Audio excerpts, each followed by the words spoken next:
দেশের জন্য ভালো করেছে, দেশের কল্যাণার্থে, দেশের জনগণের স্বার্থে কাজ করেছে, সে ইন্তেকাল করেছে, দেশের জনগণ তার জন্য দোয়া করবে, প্রশংসা করবে, এটাই স্বাভাবিক। কথা বলেন ঠিক কিনা? আর যারা দেশে লুটপাট করেছে, দেশের সম্পদ যারা বাহিরে প্রচার করেছে, তাদের বিরোধিতা করবে দেশের জনগণ। তারা ইন্তেকাল করলে মানুষ তাদের জন্য বদদোয়া করবে, দেশের মানুষ তাদেরকে বদদোয়া দেবে, এটাই স্বাভাবিক। কথা বলেন ঠিক কিনা? বেগম খালেদা জিয়া, তার উপরে এমন কোনো নির্যাতন নাই যেটা করা হয় নাই। নির্যাতনের স্টিম রোলার খালেদা জিয়ার উপরে চালানো হয়েছে। সে এমন একজন দেশপ্রেমিক ছিল, শত হাজারো নির্যাতন সহ্য করে দেশের মাটি ছেড়েছে, বিদেশের বুকে পাড়া দেয় নাই। কথা বলেন ঠিক কিনা? তার এখান থেকেই প্রমাণিত হয় খালেদা জিয়া একজন দেশপ্রেমিক মানুষ। দেশের জনগণের জন্য, দেশের কল্যাণার্থে তিনি তার নিজের জীবনকে পর্যন্ত জেলখানায় হাসতে হাসতে বিলিয়ে দিয়েছেন। কথা বলেন ঠিক কিনা? কেরামদেরকে যারা জেলখানার ভিতরে বন্দী করে রেখেছে, ওলামায়ে কেরামের উপরে নির্যাতনের স্টিম রোলার চালিয়েছে, মুসলিম খালেদা জিয়া তাদের পক্ষে হয়েও সমস্বরে চিৎকার করে কথা বলেছে, ওলামায়ে কেরাম নির্দোষ, তাদেরকে নিরপরাধ, নির্দোষী তাদেরকে জেলখানায় অন্যায়ভাবে ভরা হয়েছে। কথা বলেন ঠিক কিনা?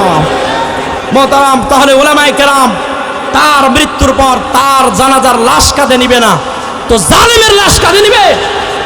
তার মৃত্যুর পর ওলামায়ে কেরাম তার প্রশংসা করবে না, তো জালেমের প্রশংসা করবে। কথা বলেন ঠিক কিনা? আপনাদের সব কিছুই মনে হয় ইতিহাস। আপনারা দেখেন ফেসবুকে ভিডিও ভাইরাল,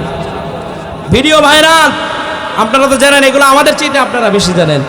ওলামায়ে কেরামের পক্ষে সেই শাপলা চত্বরের আন্দোলনের সময় খালেদা জিয়া ওলামায়ে কেরামের পক্ষে যেভাবে কথা বলেছিলেন, এভাবে বাংলাদেশের আর কোন নেতা নেত্রী ওলামায়ে কেরামের পক্ষে কথা বলে নাই। কথা বলেন। রাসূল করিম সাল্লাল্লাহু আলাইহি ওয়াসাল্লাম হাদিসে পাকের ভিতরে বললেন, ইজা বুজি আল মাইয়িতু ফি কবরিহি জা আল কুরআনু ইনদা রাসিহি। আল্লাহর হাবিব সাল্লাল্লাহু আলাইহি ওয়াসাল্লাম বলেন, এই দুনিয়ায় যারা চারটা আমল করে যেতে পারবে, আল্লাহ পাক রব্বুল আলামিন এই চারটা আমলের বিনিময়ে আল্লাহ তাআলা তাদের কবরের জিন্দেগীর শাস্তি আল্লাহ মাফ করে দিয়ে তাদের কবরের জিন্দেগিটাকে আল্লাহ পাক রব্বুল আলামিন সুখময় জিন্দেগি বানায়া দিবে। যেই চারটি আমলের কথা রাসূল আমাদেরকে বলে গিয়েছেন, এই চারটি আমল আমরা করব তো ইনশাআল্লাহ? জোরে বলেন না ইনশাআল্লাহ? আল্লাহর হাবিব বলেন, এক নম্বরে যা আল কুরআনু ইনদা রাসিহি। বান্দা যদি দুনিয়ায় কোরআনের সাথে যদি সম্পর্ক রাখে, বান্দার যদি কোরআনের সাথে মহব্বত থাকে, কোরআনের আলেমদের সাথে যদি সম্পর্ক রাখে, বান্দা যদি যারা কোরআন পড়নেওয়ালা, কোরআনের আলেম যারা, এদেরকে ধৈর্য ধরে যদি জেলখানায় না ভরে, এদের সাথে যদি ভালো ব্যবহার করে, এদের সাথে যদি ভালো আচরণ করে, এদের পক্ষে যদি থাকে, আল্লাহর নবী বলেন, এই বান্দা যখন মৃত্যুবরণ করবে, তারা যখন কবরের ভিতরে দাফন করা হবে, ওই বান্দাকে কবরের ভিতরে দাফন করার সাথে সাথে কোরআন বান্দার মাথার দিক থেকে ওই বান্দার কবরে এসে হাজির হয়ে যাবে। সুবহানাল্লাহ বলেন। দ্বিতীয় নম্বরে রাসূল বলেন, ওয়াসসালাতু আন ইয়ামিনিহি। বান্দা যদি দুনিয়ায় 5 ওয়াক্ত নামাজ পড়ে, বান্দা যদি দুনিয়ায় নামাজ কায়েম করে, আল্লাহর হাবিব বলেন, এই নামাজ বান্দাকে কবরের ভিতরে রাখার সাথে সাথে বান্দার ডান দিক থেকে নামাজ বান্দার কবরে চলে আসবে। সুবহানাল্লাহ বলেন। তৃতীয় নম্বরে রাসূল বলেন, ওয়াসসাদাকাতু আন শিমালিহি। আল্লাহর হাবিব বলেন, বান্দা যদি দুনিয়ায় দান করে, সাদকা করে, বান্দা যদি দুনিয়ায় মসজিদ নির্মাণ করে, মাদ্রাসা যদি নির্মাণ করে, বান্দা যদি মসজিদের কাজে সহযোগিতা করে, বান্দা যদি মাদ্রাসার কাজে যদি সহযোগিতা করে, জনগণের উপকার হয় এমন কাজে যদি বান্দা সহযোগিতা করে, আল্লাহর নবী বলেন, এই বান্দা মরবে, বান্দার কবরের ভিতরে রাখা হবে, বান্দার দানের সওয়াবগুলো বাম দিক থেকে বান্দার কবরে এসে আসতে দেরি হবে না। সুবহানাল্লাহ বলেন। ইমানের 3টা স্তর আছে। এক নম্বরে হলো ইকরার বিল লিসান, শুধু জবানে স্বীকৃতি দেওয়া, মানে আল্লাহ পাক রব্বুল আলামিন এক, আল্লাহ পাক রব্বুল আলামিনের কোনো শরীক নাই, আল্লাহর সাথে কোনো শরীক স্থাপন করা যাবে না। আল্লাহু আলা কুল্লি শাইইন কাদির। যা কিছু আমরা দেখতেছি আসমানের নিচে, জমিনের উপরে, জমিনের নিচে, আসমানের উপরে যা কিছু আছে, এই সব কিছুর সৃষ্টিকর্তা কে? জোরে বলেন কে? এই সব কিছু যিনি নিয়ন্ত্রণ করেন, এই সব কিছু যিনি দেখাশোনা করেন, তিনি কে? এর মানে জবানে স্বীকৃতি দেওয়া আল্লাহ পাক রব্বুল আলামিন এক, অদ্বিতীয়, আল্লাহর কোনো শরীক নাই। লাম ইয়ালিদ ওয়া লাম ইউলাদ ওয়া লাম ইয়াকুল লাহু কুফুয়ান আহাদ। তিনি কারো থেকে জন্মগ্রহণ করেন নাই, তিনি কাউকে জন্ম দেন নাই। আল্লাহ পাক রব্বুল আলামিনের সমকক্ষ কেউ হতে পারে না। এটার নাম হলো ইকরার বিল লিসান।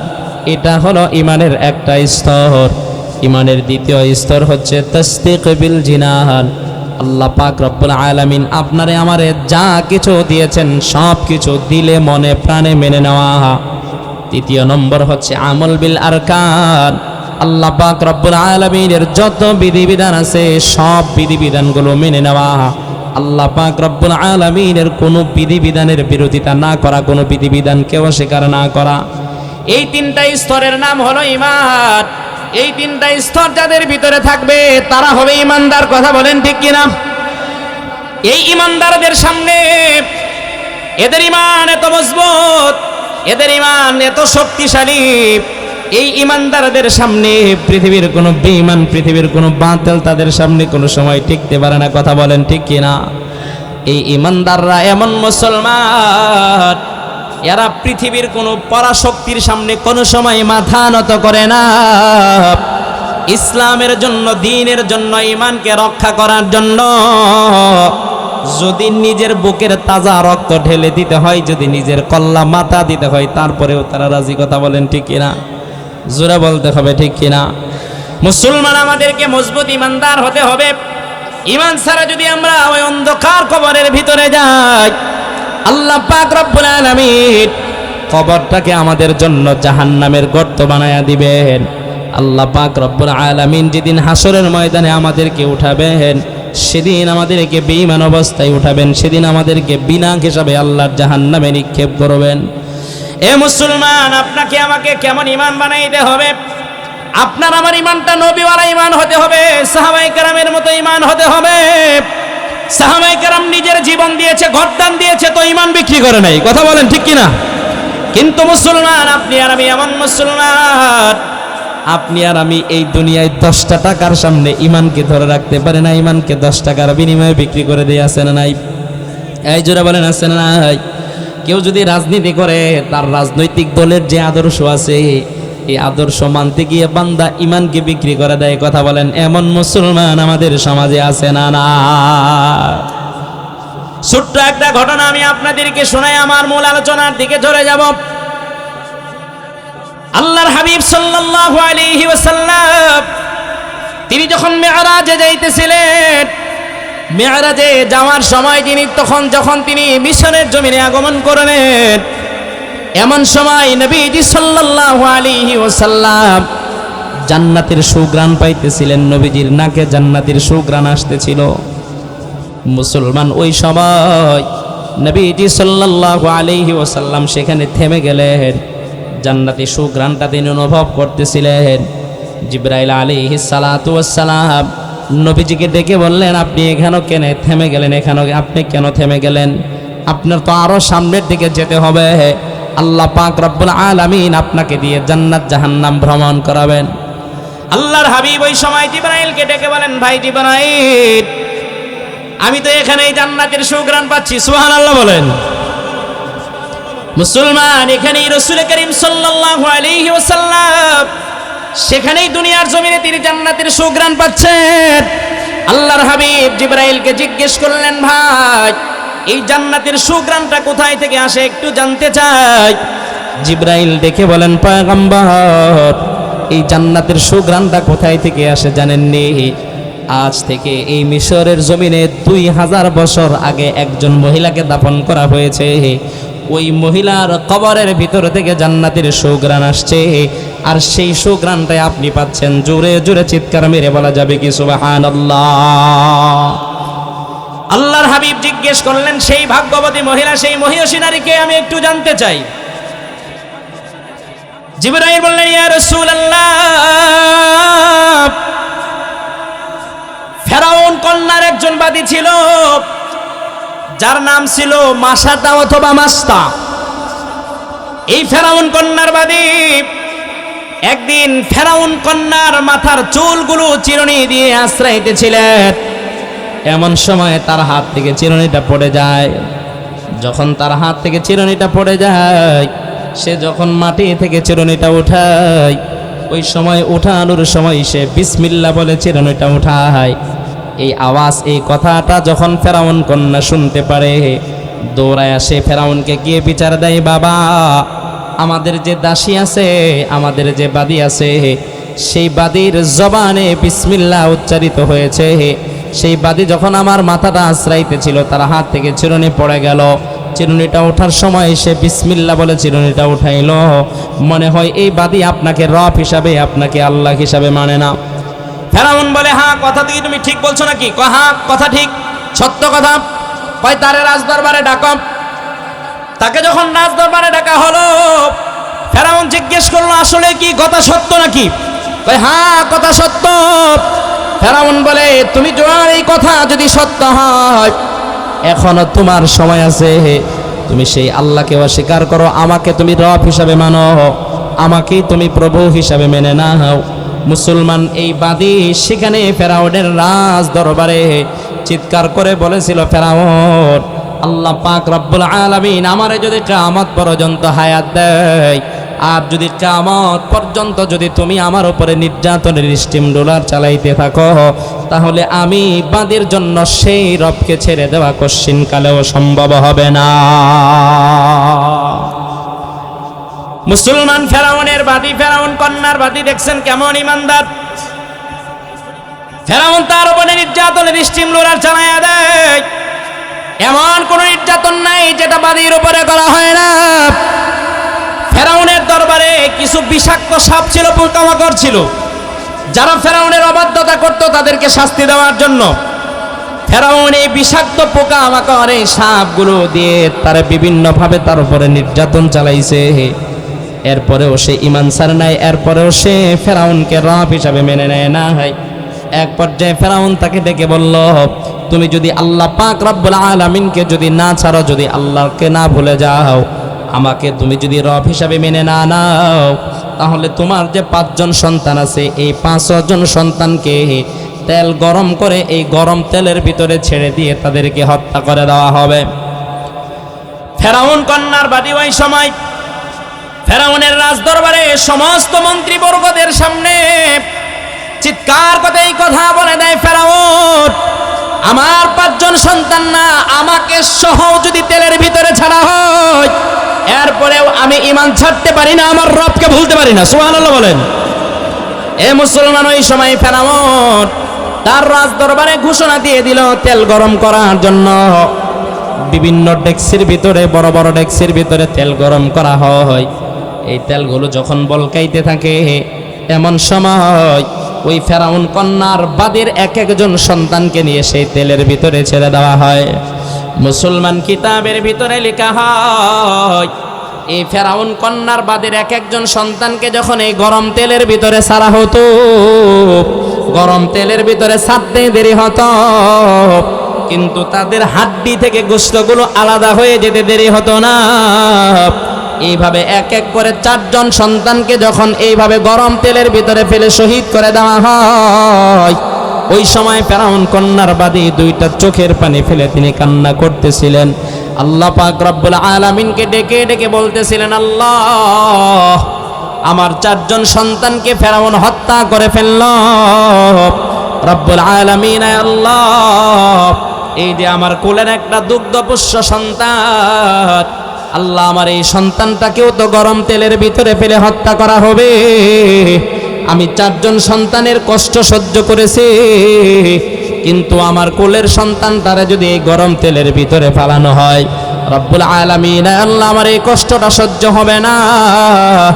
এমন সময় আল্লাহ পাক রব্বুল আলামিন তার এই কোলের ছোট্ট দুগ্ধপোষ্য শিশু সন্তানটার জবান খুলে দিলেন। জোরে জোরে বলেন না সুবহানাল্লাহ।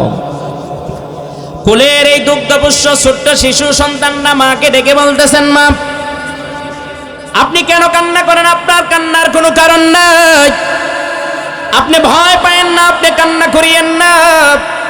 আমি দেখেছি আল্লাহ পাক রব্বুল আলামিন আমাকে দেখার মতো ক্ষমতা দিয়েছেন। আমার এক একটা ভাইকে যখন গরম তেলের ভিতরে ছাড়া হয়েছে, ওই সময় ফেরাউন এবং তার মন্ত্রীবর্গ যারা আছে এবং তার চেলা চামুন্ডা যারা আছে, তারা দেখছে তারা আমার ভাইদেরকে গরম তেলের ভিতরে ফেলাইছে। আসলে তারা আমার ভাইদেরকে গরম তেলের ভিতরে ফালাইতে পারে না। তারা যখন আমার ভাইকে, আমার ভাইদেরকে গরম তেলের ভিতরে ফালানোর জন্য নিয়ে সামনের দিকে অগ্রসর হয়েছে, ওই সময় আল্লাহ পাক রব্বুল আলামিন আমার ভাইদেরকে ফেরেশতাদের মাধ্যমে এই দুনিয়া থেকে উঠায় নিয়ে আল্লাহ তাআলার জান্নাতের ভিতরে ঢুকায়া দিছি। ও মা, আপনি চিন্তা করিয়েন না, আপনি কান্না করিয়েন না। আমার 4 জন ভাই ইমানের জন্য তাদেরকে আজকে এখানে শহীদ হয়েছে। আল্লাহ পাক রব্বুল আলামিন আমাকে দেখায় দিয়েছেন তারা জান্নাতে চলে গেছে।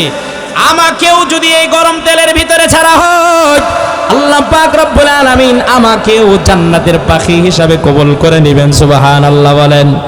এই ছোট্ট দুগ্ধপোষ্য শিশু সন্তান মায়ের চেহারার দিকে তাকায় বলে, মা আপনার বড় কপাল, আপনার বড় সৌভাগ্য, আপনার মতো মহিয়সী নারী, আপনার মতো আল্লাহর পছন্দিদা বান্দা এই মুহূর্তে এই দুনিয়ায় আর কেউ নাই।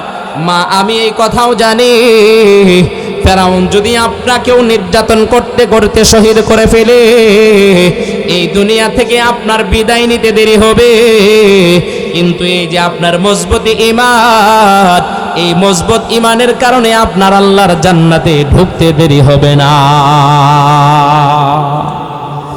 তাহলে মুসলমান একটু বুঝে থাকলে বলেন, আমাদের ঈমান এই ফেরাউন কন্যার মতো, ফেরাউন কন্যার বাদীর মতো মজবুত হওয়া দরকার আছে না নাই? এই জোরে বলেন, আছে না নাই? আমরা যদি ফেরাউন কন্যার বাদীর মতো আমাদের ঈমানটাকে মজবুত করতে চাই, তাহলে বলেন ঈমানের পিছনে আমাদের মেহনত করা দরকার আছে না নাই? এই আরো জোরে বলেন, আছে না নাই? মুসলমান আফসোসের সাথে এবং দুঃখের সাথে বলতে হয়, আমাদের যে ঈমান, যখন আমরা ঘরের ভিতরে থাকি তখন আমাদের ঈমান মজবুত থাকে, ঘর থেকে যখন বের হয়ে যায়, বের হওয়ার সাথে সাথে আমাদের ঈমান দুর্বল হয়ে যায়। ঠিক কি না? হুজুররা ওয়াজ করে দেয় আপনাদেরকে প্রত্যেক দিন যে ভাই ফজরের নামাজ পড়বেন। মাহফিল থেকে আপনিও পুখতে আলাদা করে বাসায় যান, হ্যাঁ ফজরের নামাজ পড়বো, কিন্তু ফজরের সময় আপনি সজাগও থাকেন। আজানের সুর যখন আপনার কানে ভেসে আসে তখন আপনি ঘুম থেকে জাগ্রতও হন, কিন্তু জাগ্রত হওয়ার পরে আপনার ঈমান এত মজবুত, আপনার ঈমান আর আপনার মসজিদ পর্যন্ত নেয় না। ঠিক বললাম না ভুল বললাম? জোরে বলেন। ঘরে যখন থাকেন তখন আপনি খুব পুখতা আলাদা করেন, নিয়ত করেন, বিবি সন্তানের চেহারার দিকে তাকায় থাকলে তো একটু মায়া লাগে যে বাহিরে গিয়ে আমি আর দুর্নীতি করব না, চুরি বাটপারি সিটারি আর করব না। কিন্তু বাহিরে যখন আসেন, আসার সাথে সাথেই মারহাবা, চুরি বাটপারি সিটারি দুর্নীতি জুলুম অন্যায় অনাচার অবিচার সব কিছুকে তখন আমাদের কাছে হালকা মনে হয়। কথা বলেন ঠিক কিনা? এই ঈমানের কোনো দাম আছে? এই ঈমান নিয়ে কি কবরে যাওয়া যাবে? এই ঈমান নিয়ে কবরে যাওয়া যাবে না। এই ঈমান নিয়ে যদি আপনি কবরে যান তাহলে ফেরেশতাদের পিঠ না সবগুলো পিঠের উপরে বলবো। ঠিক কিনা? জোরে বলেন। ঈমানকে মজবুত করা দরকার আছে না নাই? মুসলমান একটু দিল দিয়ে কথাগুলো মনোযোগ দিয়ে শোনেন। আপনি আর আমি এই দুনিয়ায় চিরদিন থাকার জন্য আসি নাই। আল্লাহ পাক রব্বুল আলামিন আপনাকে আমাকে নির্দিষ্ট একটা হায়াত দিয়ে দুনিয়ায় পাঠাইছেন। কথা বলেন ঠিক কিনা? মুসলমান, আপনার আমার যেদিন হায়াত শেষ হয়ে যাবে, এই দুনিয়ার সব কিছু দুনিয়ায় রেখে আপনাকে আমাকে খালি হাতে রিক্ত হস্তে চলে যেতে হবে। আপনি আর আমি যেদিন ইন্তেকাল করব, আপনার আমার ইন্তেকালের পরে আপনার আমার কবরের ভিতরে এই দুনিয়ার 10টা টাকাও কিন্তু ভরে দেওয়া হবে না। কথা বলেন, দেওয়া হবে নাকি? এই জোরে বলেন, দেওয়া হবে নাকি? এ মুসলমান, এই দুনিয়ার কত বাহাদুর, কত ক্ষমতাওয়ালা, কত টাকাওয়ালা এই দুনিয়া থেকে চলে গেল, রিক্ত হস্তে চলে গেল, খালি হাতে চলে গেল। এই দুনিয়া কোনো কিছু নিয়ে তারা কবরে যেতে পারে না। হাদিসের কিতাবের ভিতরে পাওয়া যায়, এই পৃথিবীতে এমন 4 জন মানুষ ছিল, যে 4 জন মানুষ সারা পৃথিবীর রাজত্ব করছে। এই 4 জন মানুষের ভিতরে 2 জন হলো বেঈমান আর 2 জন হলো ঈমানদার। মুসলমান, যে 2 জন বেঈমান সারা পৃথিবীর রাজত্ব করছে, এই বেঈমানদের একজনের নাম হলো নমরুদ, আর একজনের নাম হলো বাদশা বুখতে নাসারা। সারা পৃথিবীর রাজত্ব করছে তারা। শুধু বাংলাদেশের মধ্যে একটা রাষ্ট্রের রাজত্ব না, সারা পৃথিবীর রাজত্ব তারা করেছে। পৃথিবীর পূর্ব প্রান্ত থেকে পশ্চিম প্রান্ত, উত্তর থেকে দক্ষিণ মেরু, দক্ষিণ থেকে উত্তর মেরু, সারা পৃথিবীর রাজত্ব করেছে। কিন্তু মুসলমান বলেন তো দেখি, যখন এই দুনিয়া থেকে চলে গেছে তখন কবরে কি নিয়ে গেছে? জোরা বলেন না, কবরে কি নিয়ে গেছে? কিছু নিয়ে যেতে পারছে নাকি? এ মুসলমান, ফেরাউন নমরুদ এমন একজন বাদশা, আল্লাহ পাক রব্বুল আলামিন নমরুদকে সারা দুনিয়ার বাদশাহী দিয়েছিলেন। এই দুনিয়ার বাদশাহী পাইয়া নমরুদ আল্লাহ পাক রব্বুল আলামিনকে ভুলে গেছে, আল্লাহর অবাধ্যতা, আল্লাহর নাফরমানি করেছে। সর্বশেষ নমরুদ নিজেকে খোদা পর্যন্ত দাবি করছে। কথা বলেন ঠিক কিনা? এই জোরে বলেন ঠিক কিনা? খোদা দাবি করছে। আবার আল্লাহ পাক রব্বুল আলামিনের সাথে যুদ্ধের ঘোষণাও দিছে। কত বড় বেয়াদব! আল্লাহর সাথে যুদ্ধের ঘোষণা দিছে। আল্লাহর সাথে সে যুদ্ধ করবে। যুদ্ধ করার জন্য একটা প্রস্তুতির দরকার আছে না নাই? জোরে বলেন আছে না নাই? আগেকার জামানায় তো আর রকেট ছিল না, প্লেন ছিল না। এই যে আপনার এখন যে রকেট প্লেন আবিষ্কার হয়েছে, এগুলো তো আগেকার জামানায় ছিল না। এখন আল্লাহর সাথে যদি যুদ্ধ করতে হয় তাহলে দুনিয়ায় তো করা সম্ভব না। দুনিয়ায় করা সম্ভব? কোথায় গিয়ে করতে হবে? আসমানে গিয়ে করতে হবে। হ্যাঁ, আসমান ভেদ করে গিয়ে তারপরে করতে হবে। নমরুদ চিন্তা করলো, আমি তো যুদ্ধের ঘোষণা দিয়ে দিলাম, এখন আমার মান মর্যাদা ওয়েট তো ঠিক রাখতে হবে। যদি যুদ্ধ না করতে পারি তাহলে আমার মন্ত্রীবর্গদের কাছে আমি ছোট হয়ে যাব। সে তার মন্ত্রী পরিষদ যারা আছে, মন্ত্রীবর্গ যারা আছে, সবাই নিয়ে পরামর্শ করছে কি করা যায়, কেমনে যুদ্ধ করা যায়। একজনে পরামর্শ দিয়েছে, আপনি 4টা শকুন লালন পালন করেন। কয়টা? 4টা শকুন লালন পালন করছে। কেন? শকুন দিয়ে গাড়ি বানাবে। গাড়ি বানাবে, নিচে শকুনকে বাইধা দিবে, উপরে একটা খাসি জবাই করে ওখানে লটকায় দিবে। শকুন গুস্ত দেখা এরপরে উপরে খাইতে যাবে। এটা এমন একটা সীমা নির্ধারণ করে দিবে যাতে শকুন লাগত না পায়, ওই জায়গাটা যাতে ধরতে না পারে, গোস্ত যাতে মুখ দিয়ে খাইতে না পারে। এখন গোস্ত খাওয়ার লোভে শকুন খালি শুধু উপরের দিকে পাখা দিয়ে বেবে উপরের দিকে উঠবে না। কি বলেন, উঠবে না? এগুলারে খাওয়াইয়া শকুনগুলারে মোটা তাজা কইরা পরে গাড়ি বানাইছে। এই গাড়ি দিয়া সে আল্লাহ পর্যন্ত পৌঁছবে, গিয়ে সেখানে আল্লাহ পাক রব্বুল আলামিনের সাথে যুদ্ধ করবে। নাউজুবিল্লাহ বলেন না? আরো জোরে বলেন না নাউজুবিল্লাহ। ঠিক সেই কাজই করছে। গাড়ি বানায় যখন এই গাড়ি দিয়ে উপরের দিকে রওনা দিছে, একটা সীমা তো আছে উপরে। কি বলেন, আছে না নাই? মেঘমালার উপরে কি ওঠা সম্ভব? এই জোরে বলেন সম্ভব? মেঘমালার উপরে তার উঠতে পারে না। এখন চিন্তা করছে যে ফেরাউন চিন্তা করছে, নমরুদ চিন্তা করছে যে আল্লাহর সাথে যুদ্ধের ঘোষণা দিয়ে ফেললাম, এখন যদি এ পর্যন্ত না পৌঁছতে পারি, ওখানে গিয়ে যে যুদ্ধ আমি করছি আর কোনো প্রমাণ যদি আমি না আনতে পারি, তাহলে তো আমার দেশের মানুষ, আমার রাষ্ট্রের মানুষ আমার একটা ফালতু লোক বলবে। কি বলেন, ফালতু লোক বলবে না? নমরুদ তার গাড়ি নিয়ে উপরের দিকে রওনা দিছে। শকুনগুলা দিয়ে গাড়ি বানায় গাড়ি নিয়ে উপরের দিকে রওনা দিছে। মেঘমালা পর্যন্ত পৌঁছে আর পরে যেতে পারে না। এবার উপরের দিকে একটা তীর মারছে। আল্লাহ পাক রব্বুল আলামিন ফেরেশতাদেরকে ডেকে বলেন, এই ফেরেশতারা, তার তীরটা ধরে আন, এটার ভিতরে একটু রক্ত লাগায় তারপরে ছেড়ে দে। ফেরেশতারা তীরটা ধইরা এটার ভিতরে একটু রক্ত লাগাইছে। নমরুদ যখন উপর থেকে নিচে ফিরে আসছে, নমরুদের সামনে তীরটা ফালাইয়া দিছে। নমরুদ তীরটা দেখে কয়, এই যে দেখ, আল্লাহরে গুলি করছি, আল্লাহরে তীর মারছি, আল্লাহ পাক রব্বুল আলামিনের শরীরে তীর লাগা তারপরে রক্ত লাগছে। নাউজুবিল্লাহ বলেন। আরো জোরে বলেন না নাউজুবিল্লাহ। আসলে কি রব্বুল আলামিনকে সে তীর মারতে পারছে? কথা বলেন, পারছে নাকি? দেখেন আল্লাহ পাক রব্বুল আলামিন নমরুদের সাথে কেমন খেলা খেলাইছে। হযরত ইব্রাহিম আলাইহিস সালাতু ওয়াস সালাম নমরুদকে দ্বীনের দাওয়াত দিয়েছে। নমরুদ তো দ্বীন মানেই নাই, বরং ইব্রাহিম আলাইহিস সালাতু ওয়াস সালামের বিরোধিতা করছে। এক পর্যায়ে ইব্রাহিম আলাইহিস সালাতু ওয়াস সালামের সাথে যুদ্ধের ঘোষণা দিছে। হযরত ইব্রাহিম আলাইহিস সালাতু ওয়াস সালাম সহ একটা যুদ্ধ করার জন্য একটা মাঠের দরকার, একটা স্থানের দরকার, স্থান নির্ধারণ করা হয়েছে। নমরুদ তার সেনাবাহিনীদেরকে নিয়ে সেখানে গিয়ে আগেই হাজির, আগেই উপস্থিত।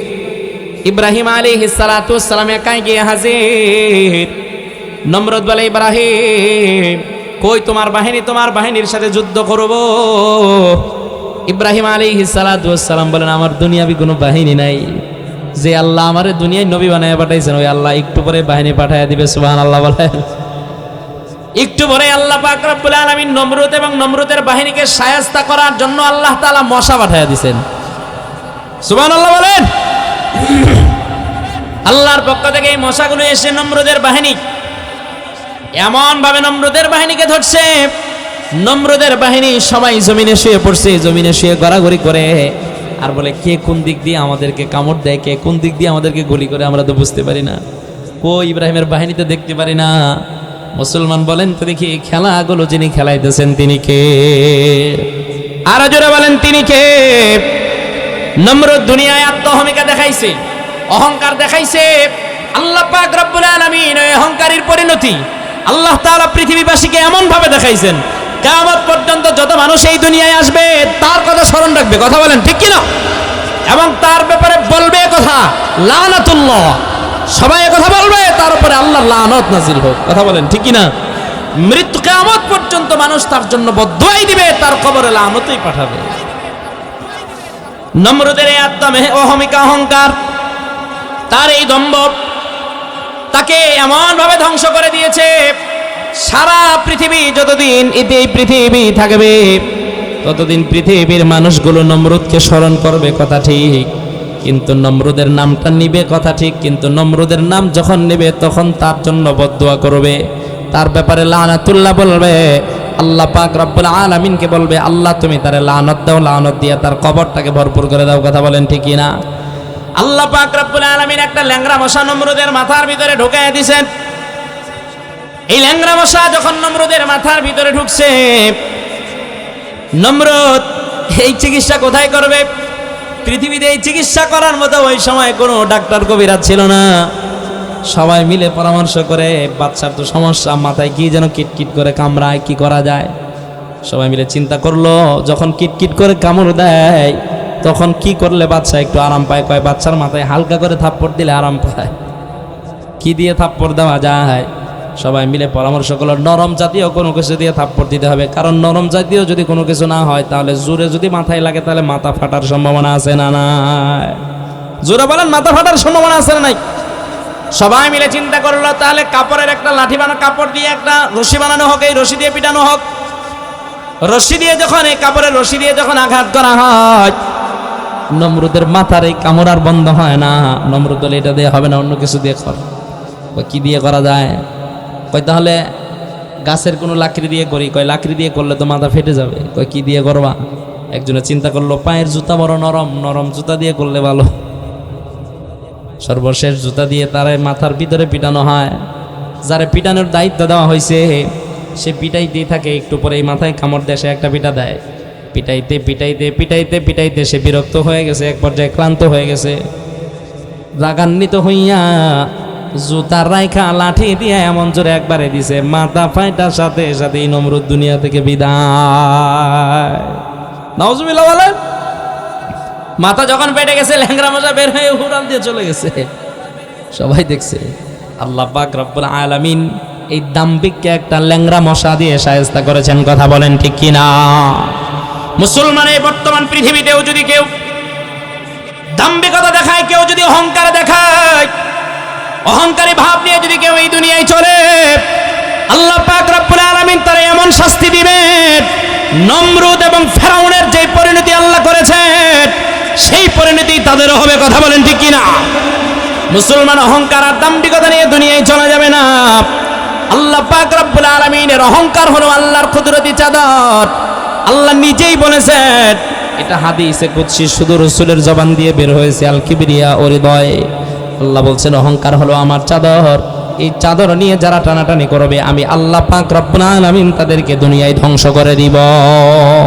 শুধু আল্লাহ তাআলা এই অহংকারীদেরকে ধ্বংস করে দিয়ে ক্ষান্ত নয়, আল্লাহ পাক রব্বুল আলামিন তাদেরকে এমন ভাবে সমূলে তাদের মূলোৎপাটন করে দিবেন, এমন ভাবে ধ্বংস করে দিবেন, আগামীর পৃথিবী তাদের বংশের ভিতরে স্মরণ করার মতো কোনো লোক এই পৃথিবীতে থাকবে না। আল্লাহ এমন ভাবে তাদেরকে ধ্বংস করে দিবেন। এজন্য অহংকার দিল থেকে বের করে দেন। দিছেন? কথা বলেন, দিছেন? আল্লাহ পাক রব্বুল আলামিন বলেছেন, মিনহা খলাকনাকুম ওয়া ফিহা নুঈদুকুম ওয়া মিনহা নুখরিজুকুম তারাতান উখরা। আল্লাহ বলেন, বান্দা তোমার ভিতরে কিসের অহংকার, কিসের অহংকার তোমার দিলের ভিতরে থাকবে? এই মাটি থেকে আমি আল্লাহ তোমাদেরকে বানাইছি, আবার আমি আল্লাহ তোমাদেরকে এই মাটিতে ফেরত নেব। আমি আল্লাহ পাক রব্বুল আলামিন সুম্মা ইন্নাকুম ইয়াউমাল কিয়ামাতি তুবআসুন, এই মাটি থেকে আবার তোমাদেরকে পুনরুত্থিত করব। মুসলমান একটু বুঝে থাকলে বলে, যে আল্লাহ আমাদেরকে মাটি দিয়ে, যেই মাটি দিয়ে বানাইছে, বলেন তো দেখি মাটির কোনো অহংকার আছে নাকি? জোরা বলেন, আছে নাকি? মাটির যদি অহংকার না থাকে, মাটি দিয়ে আপনি আর আমি তৈরি, তাহলে আপনার আমার ভিতরে অহংকার থাকতে পারে? কথা বলেন, থাকতে পারে? যখনই আপনার আমার দিলের ভিতরে অহংকার চলে আসবে, তখনই যদি আপনি আর আমি একটু স্মরণ করি, আল্লাহ তুমি আমারে মাটি দিয়ে বানাইছো, আমারে দুনিয়াতে মাটির মতোই রাখো। মাটির যেমন অহংকার নাই, মাটিতে মানুষ আঘাত করে, মাটিতে মানুষ ফসল ফলায়, যখন ফসল ফলাইতে যায় বলেন তো দেখি, তখন এই মাটিতে আঘাত করার প্রয়োজন হয় কি হয় না? জোরে বলেন হয় কি হয় না? যখন মাটিতে আঘাত করা হয় ওই সময় মাটি কৃষককে বাধা দেয়। জোরে বলেন বাধা দেয়।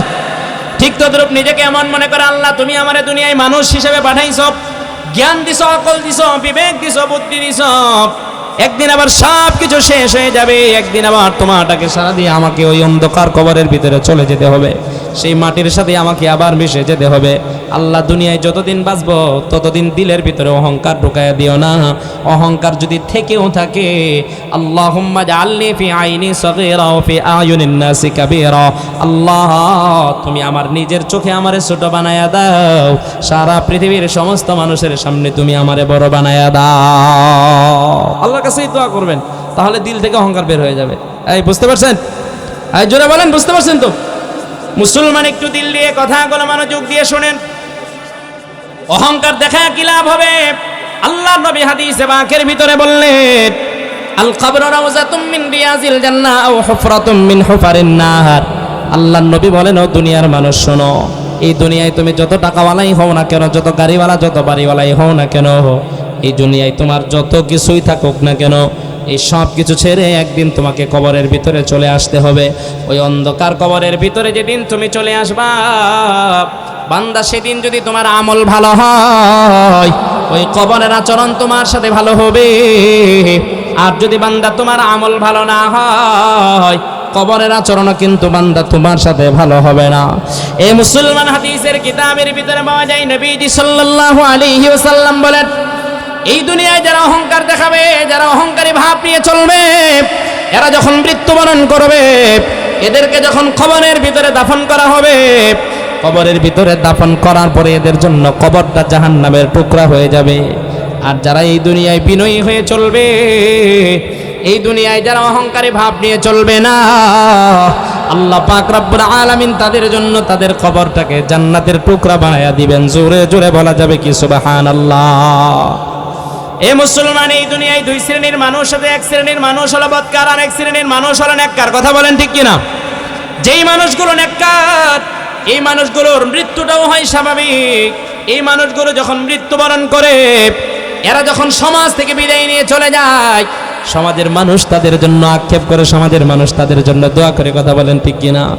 মুসলমান সমাজের অনেক মানুষ এমন আছে, মৃত্যুবরণ করার পর যখন লোকটারে কবরের ভিতরে দাফন করা হয়, এলাকার লোকজন যখন তার কবরের পাশ দিয়ে যায়, তার কবরের সামনে দাঁড়ায়া একবার সূরা ফাতিহা, তিনবার সূরা ইখলাস পড়ে দোয়া করে আর বলে, আল্লাহ তোমার বান্দা দুনিয়ায় বড় ভালো মানুষ ছিলেন, আল্লাহ তোমার বান্দার কবরের জিন্দেগিটা তুমি সুখময় জিন্দেগি বানায়া দিও, তুমি তারে মাফ করে দিও। বলেন এমন কথা মানুষ বলে কি বলে না? এই জোরে বলেন বলে কি বলে না? মানে এমন জীবন তুমি করিও গঠন, মরিলে হাসিবে তুমি কাঁদিবে। জোরে বলেন, এমন জীবন তুমি করিও গঠন, মরিলে হাসিবে তুমি কাঁদিবে ভবর। যে মানুষগুলো সমাজ সেবামূলক কাজ করে, যেই মানুষগুলো নেককার হয়, যেই মানুষগুলো মানুষের হক মেরে খায় না, যেই মানুষগুলো চাঁদাবাজি করে না, দুর্নীতি করে না, অন্যায় জুলুমের সাথে জড়িত হয় না, মিথ্যা কথা বলে না, মানুষকে ঠকায় না, মানুষের সাথে বেয়াদবি করে না, মানুষের সাথে ভালো আচরণ ক্ষেপ করে আফসোস করে, তাদের জন্য দোয়া করে। কথা বলেন ঠিক কি না? আর যেই মানুষগুলো বদকার, যারা এই দুনিয়ায় অন্যায় অনাচার অবিচার জুলুম করে, মানুষকে কষ্ট দেয়, মানুষের সাথে বেয়াদবি করে, মানুষের হক মেরে খায়, চাঁদাবাজি করে, আসেন নাই? এই জোরে বলেন, চাঁদাবাজ আসেন নাই?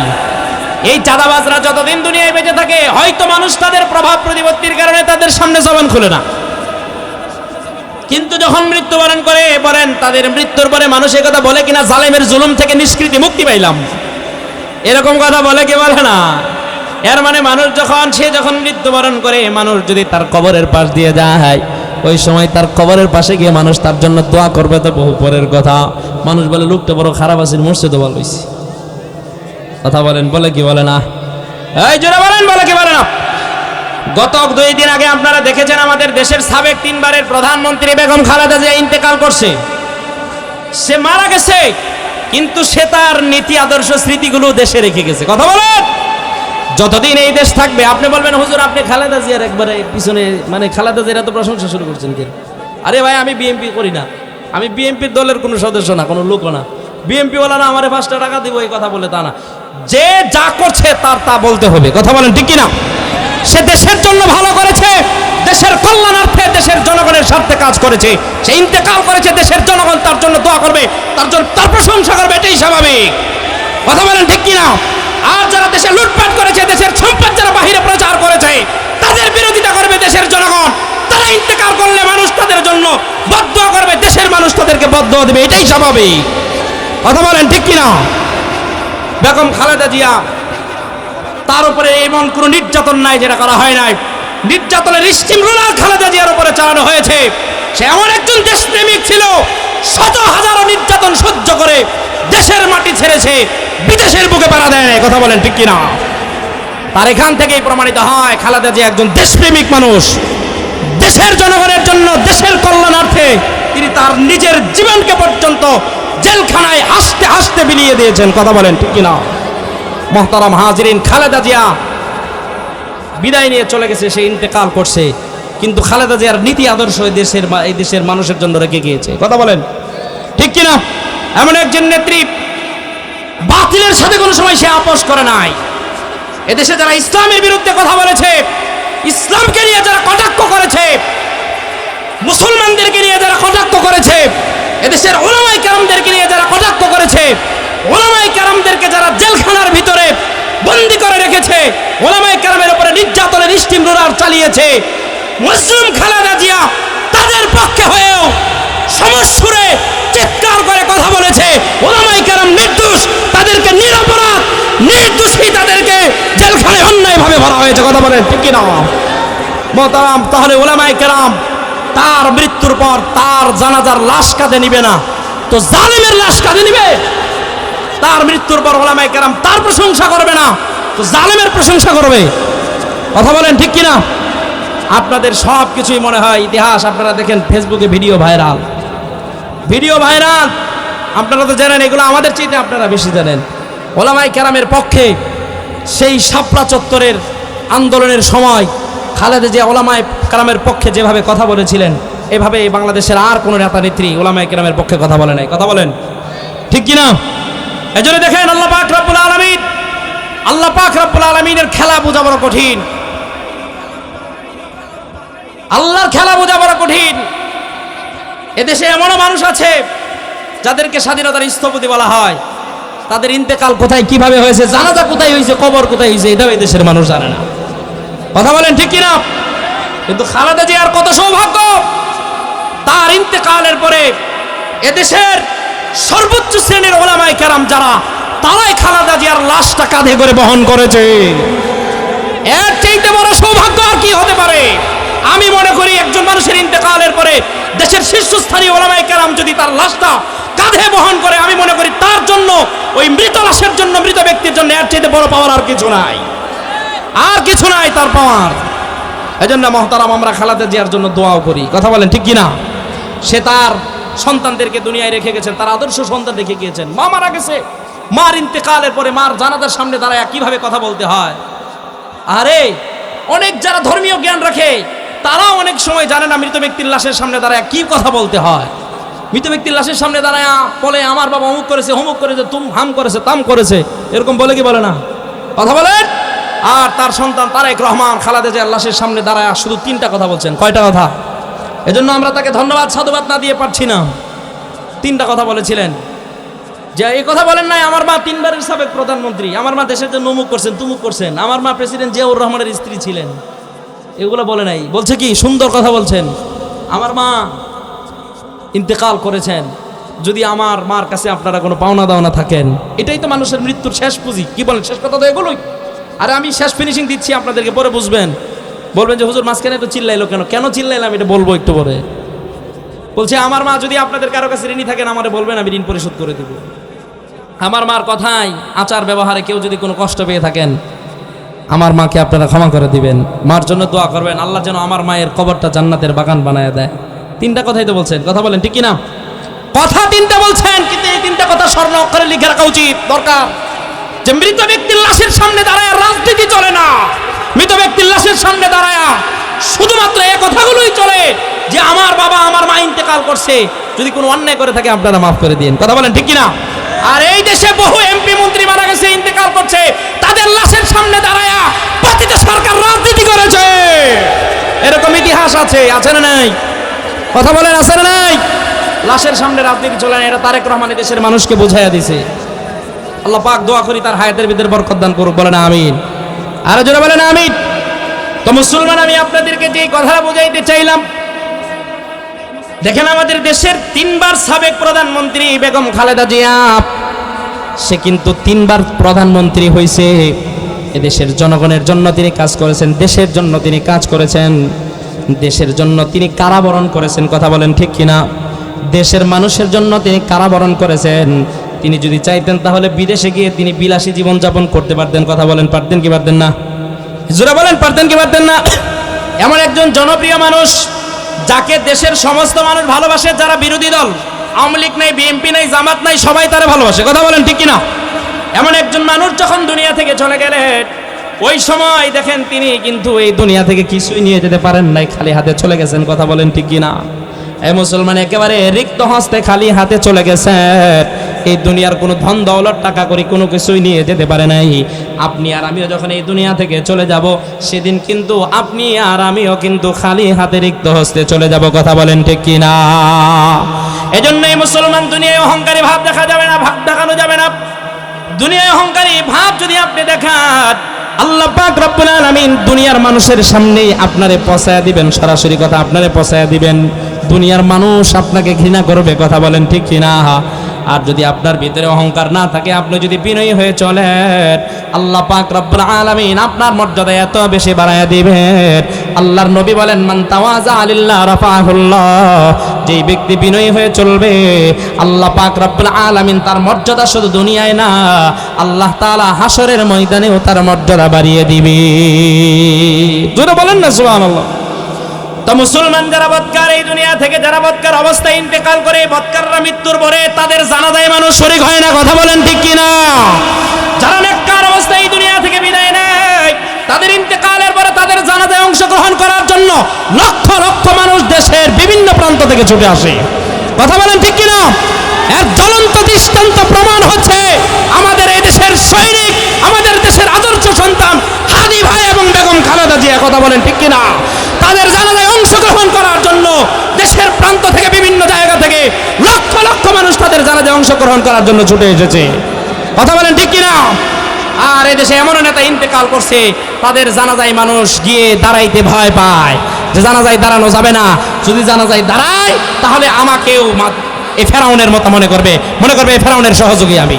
এজন্য ভয়ে মানুষ তার জানাজায় যায় না। কথা বলেন ঠিক কিনা? জোরে বলতে হবে ঠিক কিনা মুসলমান?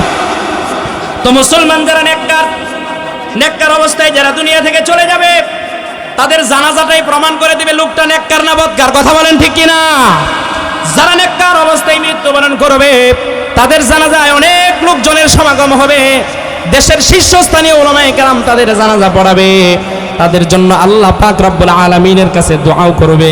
এবার এই বান্দা যখন দুনিয়া থেকে নেককার অবস্থায় ইন্তেকাল করলো, বান্দারে যখন কবরের ভিতরে রাখা হলো, ওই কবরের ভিতরে রাখার পর যখন বান্দাকে প্রশ্ন করার জন্য যখন মুনকার নাকির চলে আসবে, মুসলমান মুনকার নাকির প্রশ্ন করবে, কিন্তু বান্দাকে একটা প্রশ্নের জবাব দিতে হবে না। মুনকার নাকির প্রশ্ন করবে, আর ওই বান্দার ভালো কাজ, নেক কাজগুলো বান্দার পক্ষ থেকে মুনকার নাকিরের সকল প্রশ্নের জবাব দিয়ে দিবি। হাদিসের কিতাবের ভিতরে পাওয়া যায়, একজন বদকার যদি দুনিয়া থেকে ইন্তেকাল করে, এই বদকারকে কবরের ভিতরে প্রশ্ন করার জন্য যখন মুনকার নাকির চলে আসে, মুনকার নাকির এসে যখন তাকে প্রশ্ন করে, মার রব্বুকা, তোমার রবকে বলো। ওই বান্দা যদি বদকার হয়, বান্দা বলে হা হা লা আদরি, আমি জানি না। আবার প্রশ্ন করা হয়, ওমা দীনুকা, তোমার দিন কি, তোমার ধর্ম কি, তুমি বলো। বান্দা ওই সময় বলে হা হা লা আদরি, আমি জানি না, আমি জানি না। আবার যখন ওই বান্দাকে কবরের ভিতরে রসুলকে এনে রসুলকে দেখায় জিজ্ঞেস করা হয়, মান হাদার রাজুল আল্লাযী বুইসা ফীকুম, এই লোকটা কে, যে লোকটাকে তোমাদের কাছে দুনিয়ায় প্রেরণ করা হয়েছিল। ওই বান্দা যদি বদকার হয়, বান্দা একই কথা বলে, হা হা লাদ্রি, আমি জানি না, আমি জানি না। এবার যখন বান্দা এই কথাগুলো বলে, বান্দা যখন মুনকার নাকিরের প্রশ্নের জবাব যখন না দিতে পারে, মুসলমান হাদিসের কিতাবের ভিতরে পাওয়া যায় আল্লাহর নবী বলেন, ওই সময় আমার আল্লাহ ফেরেশতাদেরকে ডেকে বলেন, এই ফেরেশতারা আমার এই বান্দার জন্য কবরটাকে সংকীর্ণ করে দাও। ফেরেশতারা এবার ওই বান্দার জন্য কবরটাকে এমন সংকীর্ণ করে দেন, কবরের ডান পাশের মাটি বান্দারে এমন জোরে একটা চাপ মারে, এই চাপের কারণে ডান পাজরের হাড়গুলো মুসলমান বাম পাজরের সাথে ভেঙে লেগে যায়। আবার বাম পাশ থেকে এমন জোরে একটা চাপ মারে, বাম পাজরের হাড়গুলো ভেঙে ডান পাজরের সাথে লেগে যায়। আল্লাহ পাক রব্বুল আলামিন ওই সময় ওই বান্দাকে কবরের ভিতরে শাস্তি দেওয়ার জন্য কমপক্ষে 99টা বিষাক্ত সাপ আমার আল্লাহ পাঠায় দেন। মুসলমান কবরের জিন্দেগি একদিন দুই দিনের জিন্দেগি না, 40,000 বছরের জিন্দেগি। আল্লাহর নবী বলেন, এই 40,000 বছর পর্যন্ত ওই বান্দাকে কবরের ভিতরে এভাবে অপমানজনক যন্ত্রণাদায়ক শাস্তি দেওয়া হয়। মুসলমান একটু বুঝে থাকলে বলেন, এই কবরের অপমানজনক যন্ত্রণাদায়ক শাস্তি আপনার জন্য আমার জন্য সহ্য করা সম্ভব নাকি? জোরে বলেন, সম্ভব নাকি? তাহলে মুসলমান যে আমলগুলো করলে কবরের জিন্দেগিতে সুখ পাওয়া যায়, শান্তি পাওয়া যায়, কবরের জিন্দেগি ভালো হয়, কবরের জিন্দেগিতে শাস্তি থেকে মুক্তি পাওয়া যায়, বলেন তো দেখি এই আমলগুলো আপনার আমার করা দরকার আছে না নাই? করব তো ইনশাআল্লাহ? হাত উঠায় বলেন, করবেন তো ইনশাআল্লাহ? হাত নামান। রাসূল করিম সাল্লাল্লাহু আলাইহি ওয়াসাল্লাম হাদিসে পাকের ভিতরে বললেন, ইজা বুজিআল মাইয়িতু ফি কবরিহি জাআল কুরআনু ইনদা রাসিহি। আল্লাহর হাবিব সাল্লাল্লাহু আলাইহি ওয়াসাল্লাম বলেন, এই দুনিয়ায় যারা 4টা আমল করে যেতে পারবে, আল্লাহ পাক রব্বুল আলামিন এই 4টা আমলের বিনিময়ে আল্লাহ তাআলা তাদের কবরের জিন্দেগির শাস্তি আল্লাহ মাফ করে দিয়ে তাদের কবরের জিন্দেগিটাকে আল্লাহ পাক রব্বুল আলামিন সুখময় জিন্দেগি বানায়া দিবে। যেই 4টি আমলের কথা রাসূল আমাদেরকে বলে গিয়েছেন, এই 4টি আমল আমরা করব তো ইনশাআল্লাহ? জোরে বলেন না ইনশাআল্লাহ? আল্লাহর হাবিব বলেন, 1 নম্বরে যা আল কুরআনু ইনদা রাসিহি। বান্দা যদি দুনিয়ায় কোরআনের সাথে যদি সম্পর্ক রাখে, বান্দার যদি কোরআনের সাথে মহব্বত থাকে, কোরআনের আলেমদের সাথে যদি সম্পর্ক রাখে, বান্দা যদি যারা কোরআন পড়নেওয়ালা কোরআনের আলেম যারা এদেরকে ধৈর্য ধরে যদি জেলখানায় না ভরে, এদের সাথে যদি ভালো ব্যবহার করে, এদের সাথে যদি ভালো আচরণ করে, এদের পক্ষে যদি থাকে, আল্লাহর নবী বলেন, এই বান্দা যখন মৃত্যুবরণ করবে, তারা যখন কবরের ভিতরে দাফন করা হবে, ওই বান্দাকে কবরের ভিতরে দাফন করার সাথে সাথে কোরআন বান্দার মাথার দিক থেকে ওই বান্দার কবরে এসে হাজির হয়ে যাবে। সুবহানাল্লাহ বলেন। দ্বিতীয় নম্বরে রাসূল বলেন, ওয়াসসালাতু আন ইয়ামিনিহি। বান্দা যদি দুনিয়ায় 5 ওয়াক্ত নামাজ পড়ে, বান্দা যদি দুনিয়ায় নামাজ কায়েম করে, আল্লাহর হাবিব বলেন, এই নামাজ বান্দাকে কবরের ভিতরে রাখার সাথে সাথে বান্দার ডান দিক থেকে নামাজ বান্দার কবরে চলে আসবে। সুবহানাল্লাহ বলেন। তৃতীয় নম্বরে রাসূল বলেন, ওয়াসসাদাকাতু আন শিমালিহি। আল্লাহর হাবিব বলেন, বান্দা যদি দুনিয়ায় দান করে, সদকা করে, বান্দা যদি দুনিয়ায় মসজিদ নির্মাণ করে, মাদ্রাসা যদি নির্মাণ করে, বান্দা যদি মসজিদের কাজে সহযোগিতা করে, বান্দা যদি মাদ্রাসার কাজে যদি সহযোগিতা করে, জনগণের উপকার হয় এমন কাজে যদি বান্দা সহযোগিতা করে, আল্লাহর নবী বলেন, এই বান্দা মরবে, বান্দারে কবরের ভিতরে রাখা হবে, বান্দার দানের সওয়াবগুলো বাম দিক থেকে বান্দার কবরে এসে আসতে দেরি হবে না। সুবহানাল্লাহ বলেন। আল্লাহর নবী বলেন, ওয়াসাইরুল হাসানাতি ইনদা রিজলাইহি। আল্লাহর নবী বলেন, বান্দা যদি দুনিয়ায় অন্যান্য নফল ইবাদত বন্দেগী করে, বান্দা যদি মানুষের সাথে ভালোভাবে কথা বলে, হাসি মুখে কথা বলে, বান্দা যদি মানুষের সাথে ভালো আচরণ করে, মানুষকে কষ্ট না দেয়, মানুষের সাথে যদি বেয়াদবি না করে, এগুলো হলো নফল ইবাদত। এই সওয়াবগুলো বান্দা মৃত্যু বরণ করার পর বান্দার পায়ের দিক থেকে বান্দার কবরের ভিতরে চলে আসবে। জোরে জোরে বলেন না সুবহানাল্লাহ। আল্লাহর হাবিব বলেন, এবার ওই বান্দাকে ফেরেশতা প্রশ্ন করার জন্য যখন কবরের ভিতরে আসবে, ফেরেশতারা এসে যখন জিজ্ঞেস করবে, মার রাব্বুকা ওয়া মা দীনুকা মান হাদার রাজুল আল্লাযী বুইসা ফীকুম, ওই সময় বান্দাকে ফেরেশতার একটা প্রশ্নের জবাবও দিতে হবে না। বান্দা কবরের ভিতরে আরামের ঘুম ঘুমাবে, আর বান্দার নেক আমল এই মুনকার নাকির ফেরেশতারকে ডেকে বলবে, ও ফেরেশতারা, আল্লাহর বান্দা দুনিয়ায় অনেক কষ্ট করেছে, এই বান্দারে তোমরা কবরের ভিতরে আর কষ্ট দিও না। তোমাদের যত প্রশ্ন আছে আমাদেরকে করো, আজকে তোমাদের সকল প্রশ্নের জবাব বান্দার পক্ষ থেকে আমরাই দিয়ে দিব। সুবহানাল্লাহ বলেন। মুসলমান এবার যখন বান্দার এই কবরের সওয়াল জবাব শেষ হয়ে গেল, আল্লাহর নবী বলেন ওই সময় আমার আল্লাহ বান্দার চোখের দৃষ্টিটা খুলে দিবেন। বান্দার চোখের দৃষ্টির সীমাটা যে পর্যন্ত যাবে, আল্লাহর নবী বলেন এই বান্দার জন্য কবরটাকে আল্লাহ সেই পর্যন্ত প্রশস্ত বানায় দিবেন। সুবহানাল্লাহ বলেন। শুধু তাই নয়, আমার আল্লাহ ওই সময় ফেরেশতাদেরকে ডেকে বলবেন, এ ফেরেশতারা, আমার বান্দা দুনিয়ায় অনেক কষ্ট করছে, বান্দারে একটু সান্ত্বনা দাও কবরের ভিতরে। আমার বান্দা 40,000 বছর পর্যন্ত কবরে অপেক্ষা করবে, বান্দার কবর থেকে জান্নাত পর্যন্ত একটা রাস্তা খুলে দাও, যাতে করে বান্দা কবর থেকে জান্নাতের দৃশ্যগুলো দেখতে পাই। সুবহানাল্লাহ বলেন। এবং জান্নাতের সুঘ্রাণটা যাতে বান্দার কবরের ভিতরে ঢুকে। মুসলমান শুধু তাই নয়, আল্লাহর নবী বলেন ওই সময় আল্লাহ আরেক দল ফেরেশতাকে ডেকে বলেন, ও ফেরেশতারা, আমার বান্দার শরীর থেকে কাপড়ের কাপড়গুলো খুলিয়া নাও, কাপড়ের কাপড়গুলো খুলিয়া আমার বান্দারে জান্নাতি পোশাক পরায়া আমার বান্দারে কবরের ভিতরে আরামের ঘুম ঘুমায়া দাও। জোরে বলেন না সুবহানাল্লাহ। তাহলে মুসলমান বলেন, কোরআনের সাথে আমাদের সম্পর্ক রাখা দরকার আছে না নাই? কোরআনের মাদ্রাসার সাথে সম্পর্ক রাখা দরকার আছে না নাই?